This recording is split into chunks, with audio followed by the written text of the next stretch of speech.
ano yung legacy na pinag-uusapan.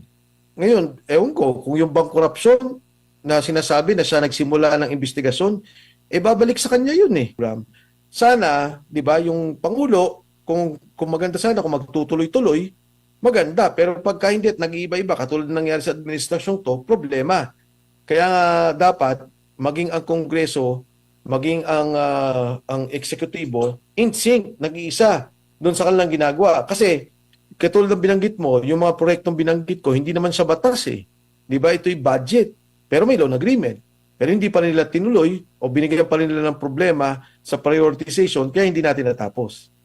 So in short, Kong Mike, napangatawanan ng kasalukuyang administrasyon na meron tayong bagong Pilipinas. Kasi nabago na eh.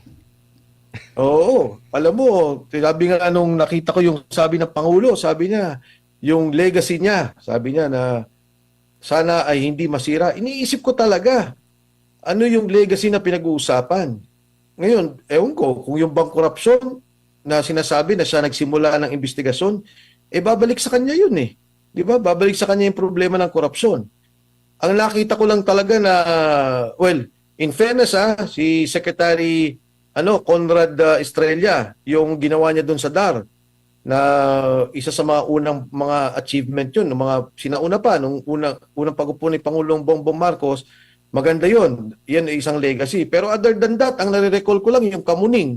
Di ba yung flyover, yun ba to? Yung footbridge. Oo. Wala na akong makita eh.